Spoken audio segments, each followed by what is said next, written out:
Chivas jugó el día sábado con Toluca. Los Diablos Rojos hicieron lo que quisieron en la cancha del Akron. La verdad es que anotaron 3 goles, todos sumamente bien ejecutados, y Chivas con poca posibilidad de respuesta. Fer, estuviste ahí. ¿Cómo sentiste el partido?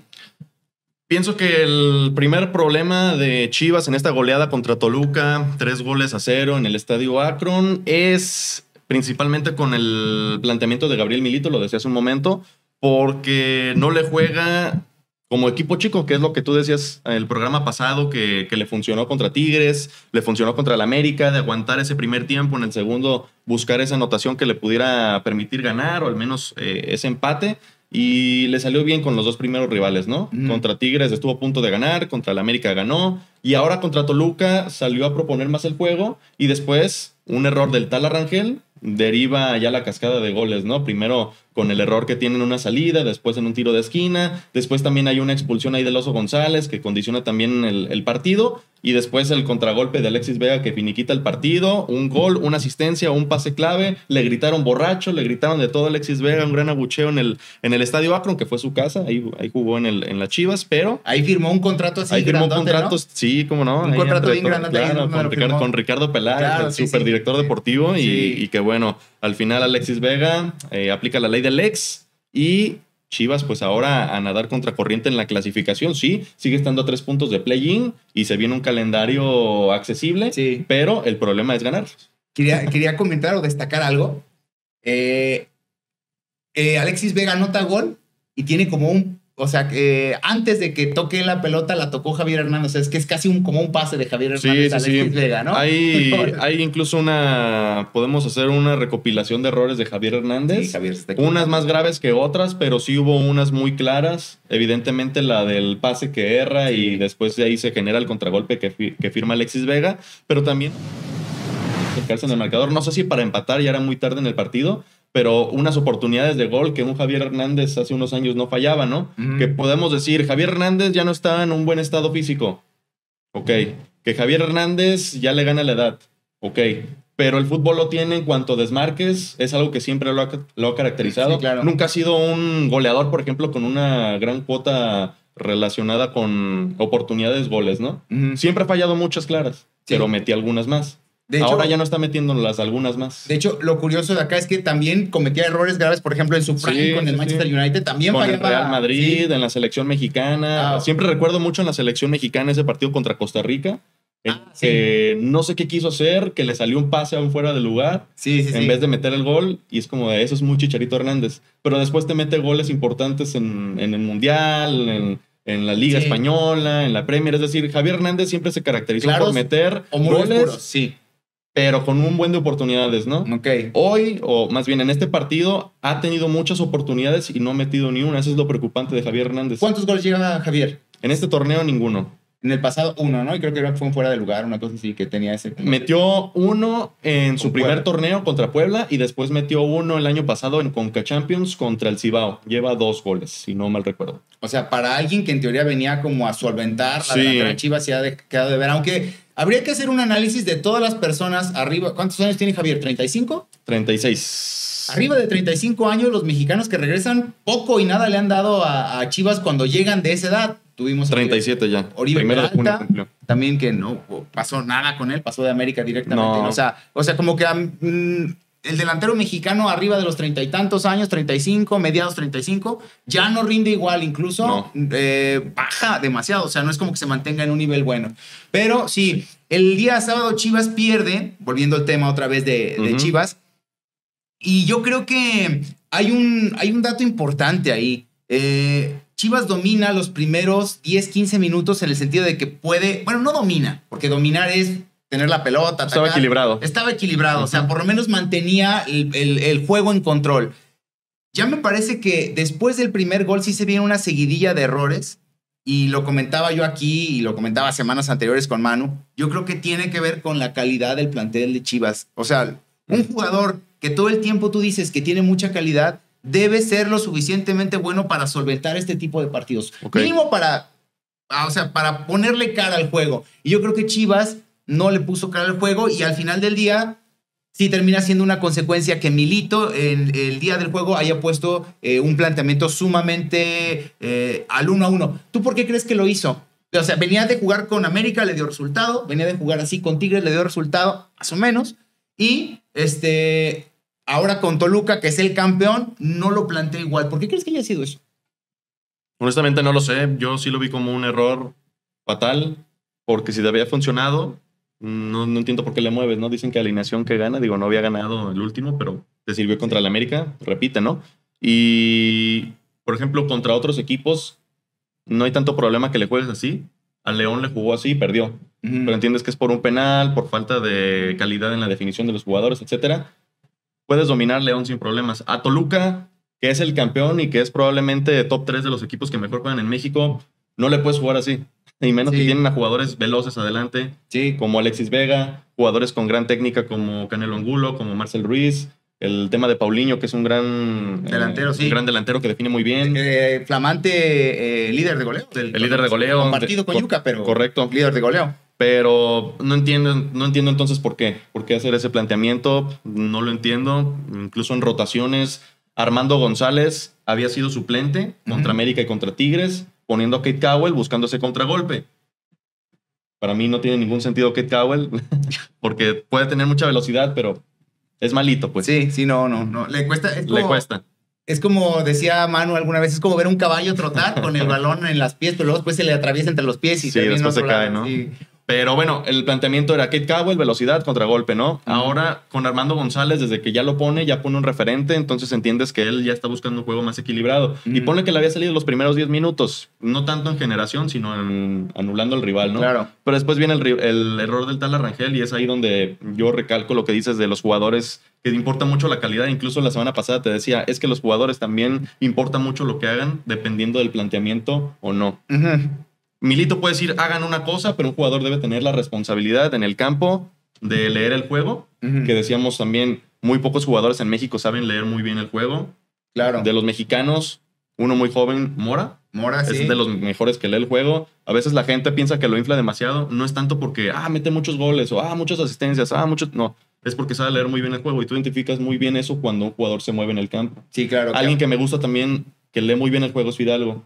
Marcel Ruiz de Toluca. Lee muy bien el juego y aparte son muy buenos técnicamente. Claro. Entonces, cuando están ese tipo de jugadores, entiendes que ellos tienen esa responsabilidad del planteamiento que ponga Jardiné o el planteamiento que ponga Mohamed. Yo de todos modos tengo esa decisión en el campo. En Chivas siento que no lo hay y de todos modos errores como los del Tala te terminan... te terminan sometiendo contra el rival. Te someten contra el rival y sobre todo de la manera tan grotesca en cómo lo pierde. Muchos decían que Tala es era el mejor portero y que debía ser el portero. Te voy a decir algo, hay una crisis de porteros de cara a la Copa del Mundo. Falta menos de un año, faltan meses y yo no sé quién vaya a ser titular. Porque Tala Rangel, lo descartamos. Ochoa se comió 5 en su debut allá en Chipre. Y Malagón puede ser que sea el más regular, pero de todos modos no me convence. Sí, no. Incluso el partido que tuvo contra Monterrey, siento que en el primer gol, por ejemplo, en ese rechace, ese no lo puede dar un portero de selección nacional. Tiene un poco de responsabilidad. Sí. Yo creo, fíjate que yo voy a exagerar más porque yo siempre soy pesimista con la selección y con los bueno ser pesimista porque así no esperas muchas cosas. Es correcto. Aparte, soy del Atlas, del pesimismo me tiene así, entonces ya es normal. Es naturaleza. Pero debo decir lo siguiente. Decías tú, hay crisis en la portería. Pues hay crisis en la portería, hay crisis en la defensa, hay crisis en el medio campo, en la delantera. Sí fuiste muy pesimista, pero... No tenemos, o sea, yo lo dije aquí y lo voy a repetir porque me parece que es la verdad de esto. En el Mundial vamos a pasar del quinto partido porque estamos en casa y muy probablemente porque las condiciones de probabilidad nos lo den, porque son más equipos. O sea, dices que el arbitraje le va a ayudar a México. Probablemente sí nos ayude, porque conviene. Pero que México es de los que más venden un mundial. Exactamente. Futbolísticamente hablando, aparte va a ser local en 2 países. México y Estados Unidos, que es donde se va a desarrollar el 80% de los partidos. Pero yo siempre he creído que el fútbol mexicano tiene, como dicen en inglés, lack of, les falta calidad. No tenemos un Pavel Pardo, no tenemos a Andrés Guardado, no tenemos a Jared Borghetti. Puros atlistas ahí. Es que la cantera del fútbol mexicano, claramente. a lo que voy es que no hay jugadores de esa calidad. Yeah. Y tú dijiste ahorita, o dimos varios ejemplos. Mencionamos a Mora, mencionamos a Marcel Ruiz, mencionamos a Fidalgo. Ninguno de ellos está en Chivas. No. O sea, Chivas que tendría que jugar con... Bueno, Fidalgo no es mexicano, pero Chivas que tendría que jugar con solo mexicanos, tiene jugadores de poca calidad. Yo se lo comentaba al pro sustituto antes de entrar al aire. Yeah. Yo decía, un día, un saludo. Le decía yo, es que yo creo que Chivas o los jugadores, la afición de Chivas cree que tiene un equipo más competitivo del que realmente tiene. Su calidad no es buena y esto no es por Chivas en sí, es porque el fútbol mexicano no ha dado jugadores con esa calidad. De repente sí tenemos a Marcel Ruiz, tenemos a Mora, ¿a quién más te gusta de otros equipos? A Jeremy Márquez, que no está jugando tanto en Cruz Azul, que son jugadores que tienen calidad, que entienden bien el juego, pero al final del día no son las figuras del equipo o no son el que se eche el equipo al hombro y dicen vamos para adelante. Y yo creo que ese es un tema literal de identidad nacional. O sea, el fútbol mexicano está en crisis porque los españoles nos vendieron piñas jugando a ver, mínimo en el fútbol mexicano de los 18 equipos, 9 tenían fuerzas básicas españolas que no entienden el sistema y la identidad del mexicano para poder proyectar jugadores a futuro. Yeah. Yo creo que ese es uno de los problemas más graves que tenemos y hoy estamos pagando las consecuencias porque cuando queremos competir nos falta un Carlos Salcido, nos falta un Pavel Pardo, nos falta un Jared Borghetti, nos falta, Rafa Márquez. Un Rafa Márquez. Rafa Márquez está en otro nivel. Te estoy diciendo jugadores de calidad bien, pero Rafa Márquez, de acuerdo también. Me voy a ir todavía más atrás. Nos falta un Cabrito Arellano, un Cuauhtémoc Blanco. No hay de esos. No hay esos jugadores que sean desequilibrantes, que tengan esa capacidad de poder, en una de esas, con ganas, con inteligencia, sacar el juego adelante. Incluso veo hasta jugadores desmotivados. O sea, como si jugar fútbol les costara trabajo. Es como, pues tengo que jugar, qué flojera, ¿no? O sea, qué mal que me tengan que pagar por jugar fútbol. Yo siento que a veces también va un poco por ese lado. No sé cómo lo veas. Yo pienso que sí hay jugadores que pueden rendir más de lo que hacen ahora mismo. ¿Por qué no lo hacen? Porque están mal dirigidos, están mal formados, puede ser la mentalidad, puede ser la disciplina, yo creo que un conjunto de todas, pero yo creo que sí tenemos la materia prima, solo no sabemos explotarla, en el sentido de desde la formación más que nada. Ok. Si tenemos la materia prima, ¿por qué no hemos pasado el quinto partido, históricamente? Porque si no están si están mal formados y encima están mal dirigidos, no puedes esperar algo bueno. Yo, por ejemplo, recuerdo mucho a la selección mexicana de Ricardo Lavolpe. Gran selección. Puede ser que una de las mejores selecciones, ¿no? En la Copa América previa al Mundial de 2006, incluso en la propia Alemania 2006, ¿cómo le compite a Argentina? Sí. La Confederación es de un año antes. La Confederación es de un año antes, correcto. Esa selección puede ser que por la nostalgia o puede ser que por la forma en la que jugaba, digamos que eran grandes jugadores. Yo pienso que eran jugadores normales, buenos, pero no eran estrellas y jugaban muy bien. Sí, de acuerdo. Y tiene que ver mucho con quién los dirigía, cómo jugaban. Cómo los explotaba. El estilo, porque ya tenía una base en Atlas. Pero Ricardo Lavolpe nos demostró en ese momento que no es necesario tener jugadores elite para jugar bien. Ok. Argentina sí tenía jugadores muy buenos y se neutralizó durante mucho tiempo del partido en esos octavos de final. A lo que voy no voy a decir que con este equipo que tenemos o con este universo de jugadores mexicanos en la selección nacional podemos competir para ganar un mundial, pero creo que sí estamos más para lo que ha hecho últimamente, de quedar fuera de Qatar, de quedar fuera de fase de grupos en Copa América, sí ganaste Nations, ganaste Copa, pero apenas batallando con Estados Unidos que no llevó sus grandes figuras. Una lágrima. Creo que es más para eso, pero tiene que ver mucho con la dirección. Y si te pones a ver, realmente son más proyectos bombero que proyectos reales como el de Ricardo Lavolpe en su momento. Diego Coca duró creo que ¿cuántos meses? Como 2 o 3. Como 2 o 3 meses, ¿no? Después llegó el Jimmy, que fue interino y se quedó, pero fue un bomberazo. Está ahora el Vasco Aguirre, que es el tercer bomberazo, no el primero, el tercer bomberazo en la historia de la selección y que ya le dijeron que no va a seguir porque está Rafa Márquez, que Rafa Márquez dejó el Barcelona. No entiendo muy bien la decisión, pero dejó el Barcelona para venir a la selección nacional una vez que una vez que el Vasco se vaya. Sí. Es decir, no hay un proyecto firme en la selección mexicana. Yo pienso que desde ahí partimos mal. Si están mal formados y mal dirigidos, no vamos a ningún lado. Y ahí súmale lo que ya decíamos de la disciplina, de la mentalidad, que creo que eso se puede trabajar, pero para mí esos son los 3 pilares importantes. Yo siento que el fútbol mexicano, y digo, viene a colación que estamos hablando de Chivas y combinamos con el fútbol mexicano, porque, pues, o la selección mexicana en general, porque al final del día, pues Chivas juega solo con mexicanos, que debería tener a los mejores, no los tiene, y aún intentando tener los mejores, no sé si competiría, porque yo sigo creyendo, o sea, yo soy pesimista, yo sigo creyendo que nuestro nivel está, yo creo que en un 30 o 40% abajo de lo que podría dar. Si los jugadores fueran comprometidos, fueran jugadores cumplidores, yo creo que más bien va por ahí, pero bueno, al final del día... Pero Chivas lleva rato que no tiene los mejores, ¿eh? Y que no juega bien, además.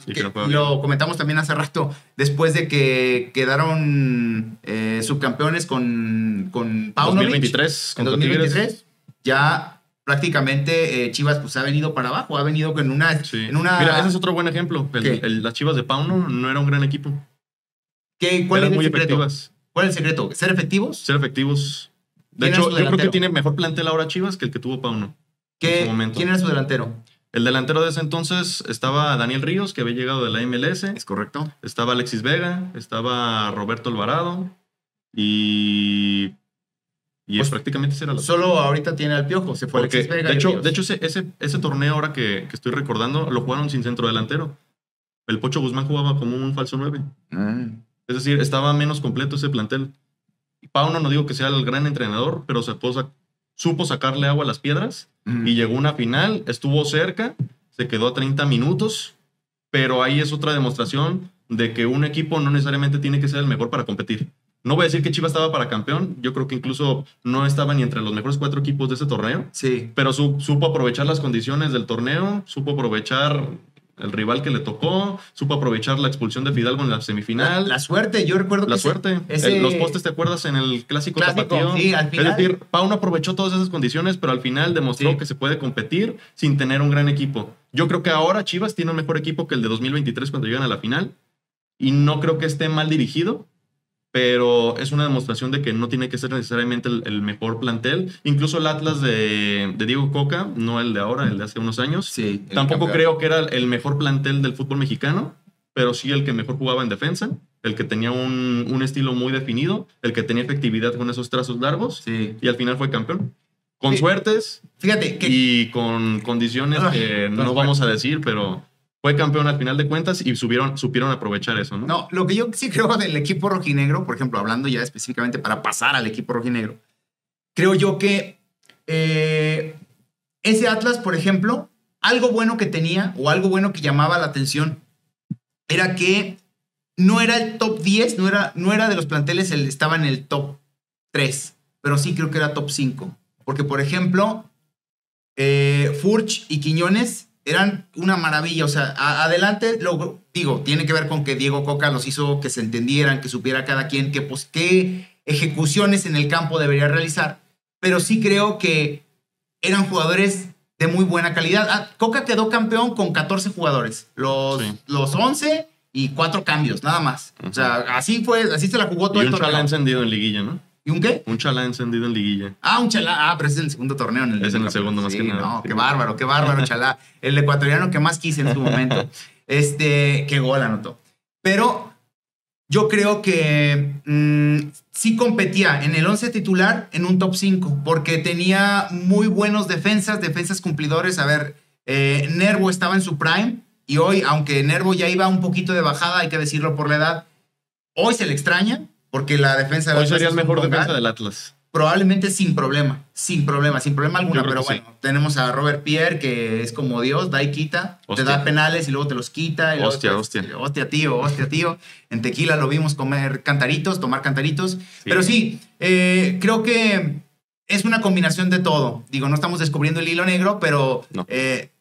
La intención es cómo se conjuga esa dirección técnica, el equipo, y al final del día lo que proyectan en la cancha, y si se está entendiendo esa unión entre cuerpo técnico y los jugadores que ejecutan. Yo, por ejemplo, con Quiñones creo que sí fue top 5, pero no era antes de llegar al Atlas.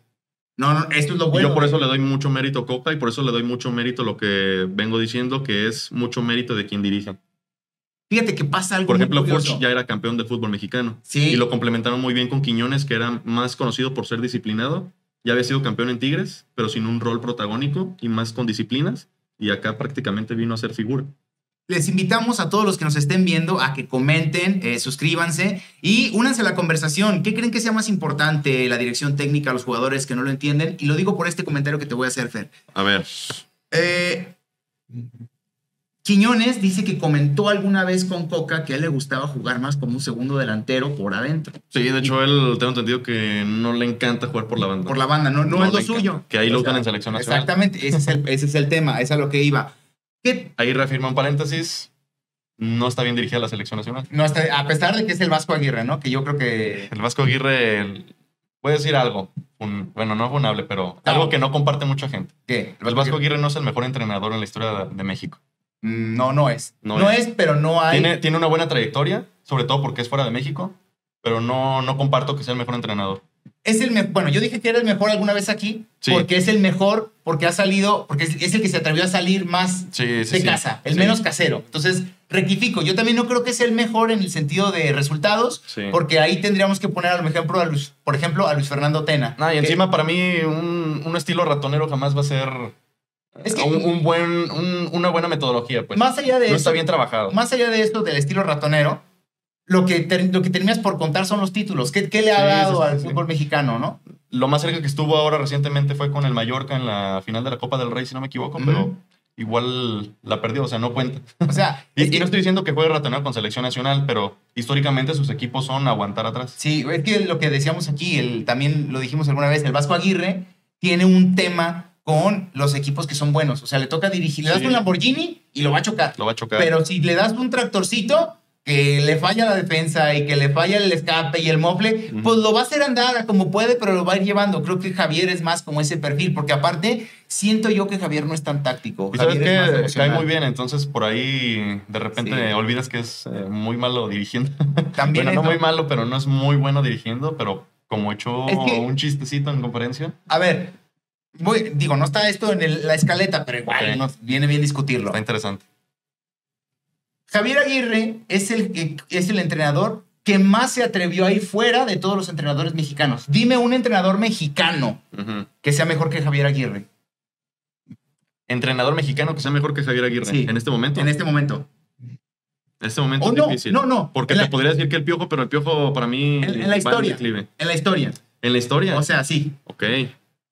Pues yo creo que podríamos mencionar a Treyes ahí, que fue multicampeón de Liga MX con varios equipos. Le quitan mérito porque fue hace mucho, pero fue multicampeón con varios equipos. Casero, además. No salió. Casero, correcto. No salió. Correcto. Okay. Vamos a poner a Don Nacho Treyes. Don Nacho Treyes. ¿Quién más? En selección nacional... en selección nacional no hay muchos mexicanos que le haya ido muy bien. Porque en el 86 estuvo Bora, ¿no? Sí. Y que esa es la mejor participación de selección nacional. Tendríamos que irnos al local, que de los locales, es que Miguel Herrera es de los más ganadores, pero para mí no me encanta, pues. Ok. ¿Quién más? O sea, tengo un punto preguntándote quién más, porque a lo que voy es que... O sea, la comparación con el Vasco. Ajá, con el Vasco. ¿Quién más? O sea, para mí la comparación con el Vasco es con Treyes. Nada más. Nada más. O sea, yo te puedo mencionar algunos otros entrenadores, pero no son tan ganadores. A ver, Tuca Ferretti y La Volpe, que no son mexicanos. Que no son mexicanos. Pero prácticamente están hechos aquí. O ellos te dicen mexicanos ya, ¿no? Sí, Tuca Ferretti es de los más ganadores de Liga MX. Y en el caso de La Volpe, no es de los más ganadores, pero es de los que mejor han jugado. Que mejor han implementado un estilo. Y que sigue estando su sello, creo yo. No en el Atlas. Sigue estando su sello en cuanto a todos quieren ser lavolpistas. En algún momento, sí. Y todos aspiran a eso, ¿no? Bueno, todos los equipos que quieren jugar bien aspiran a eso. A salir jugando, a tener posesión, traer la marca, aprovechar los espacios. Anotar goles espectaculares, tocar, asociarse en medio campo, sí. Defender, que los defensas también se convierten en atacantes. El rol de los laterales. Sí, claro. Correcto. Sí. Bueno, mi punto es ese. Tenemos vacas flacas en el fútbol. Son vacas flacas. O sea, sí. Es Javier Aguirre y ¿quién más? La de Nacho Treyes, me acabas de decir. Y no hay mucho. ¿Y Nacho Treyes de hace cuánto fue? O sea... No, estamos hablando del milenio pasado. Ya murió Don Nacho. Entonces, Que era su hijo. Exacto. Bueno, que está muy bravo. No. Y cuando se pone la máscara, peor. Peor, ¿no? Peor se pone, ¿no? Muy picudo, debo decir, muy además. picudo. Bueno, no, don Nacho. Don Nacho. Sí, el señor Batman. Sí, el señor Batman, don Lalo Treyes. Bueno, pero, a ver. Pero sí, entiendo tu punto. No hay mucha comparación con el Vasco. Sí. Por eso puede ser de los mejores, pero para mí por estilos no es. No, básicamente es un gusto personal. Es un gusto personal, sí. Incluso si vamos a estadísticas, tampoco tiene títulos, no tiene palmarés más que en los de Pachuca, pero gusto personal no me encanta la forma de juego. Es que yo siento que los técnicos mexicanos son más de momentos. A ver, el Vasco... Por ejemplo, yo recuerdo ahora que mencionas mucho de los momentos, el Chepo de la Torre, que fue campeón con Chivas, fue campeón con Toluca, en prácticamente un lapso de 5 años, si no mal recuerdo. Después fue a selección nacional y ahí se apaga, ¿no? Sí. Y es el que mejor proyectaba para ser de los mejores entrenadores. Que de hecho, me acuerdo bien que Chepo tuvo muchos títulos en Liga MX, también llega a selección nacional, ahí se apaga. Después tuvo algunos pasos muy breves por Chivas, por Querétaro, por Monterrey otra vez, pero no pasó nada. Es decir, sí es cierto que son muy efímeros. Chepo, por ejemplo, ahorita que lo mencionaste, lo ubico yo teniendo una racha de partidos ganados invicto con la selección cuando recién llegó. Creo que fueron 11 o 15, por ahí se me va el dato. Sí, por ahí. Pero luego después viene... En los importantes. Viene una Copa América, una Copa América que no dirige él, dirige Luis Fernando Tena, y que le va mal, esos no se los cuentan porque lo dirigió Luis Fernando Tena, pero venía como sólido. Luego después se convierte en una absoluta locura, creo que en una final de Copa Oro, que creo que fue el último partido que jugó bien esa selección, estaba Pablo Barrera, me acuerdo, y creo que estaba Chepo de la Torre también dirigiendo. Gana una final jugando bien contra Estados Unidos, que creo que ha sido de los últimos partidos sólidos, y luego después el equipo se cae. Yo creo que los técnicos son de momentos, y lo voy a decir porque no hay un técnico que digas, este es el bueno. O sea, si tú te vas a Inglaterra, pues puedes mencionar 2-3, si te vas a Alemania, puedes mencionar 2-3, que dices... son buenos técnicos, ¿no? O sea, le han aportado mucho al mundo, al fútbol mundial. Los mexicanos, ¿no? Así como con los jugadores, que nomás hemos podido sacar 2 en todo la historia del fútbol mexicano. Por ejemplo, de clase A. Uno de los mejores logros a selección nacional puede ser el oro olímpico, que fue dirigido por Tena, pero después Tena no ha hecho mucho, ¿sabes? Está en Guatemala. Fue campeón con Cruz Azul en el 97, pero... en local le sufrió, tuvo mucho tiempo en Cruz Azul, no pudo romper la racha hasta que llegó Reynoso. Ahora está en Guatemala sufriéndole, pero el mejor logro de la selección nacional puede ser. Lo hizo un entrenador que tampoco ha sido regular. Es correcto. Coméntenos, por favor. Este programa es para usted. Vuélvase parte de esta conversación. Comente ahí quién cree que es el mejor técnico de la selección mexicana en la historia, o quién ha sido el mejor técnico mexicano en la historia. ¿Es el Vasco Aguirre? ¿No es el Vasco Aguirre? ¿Es por gusto? Al final del día, la opinión correcta la tiene usted. Pasamos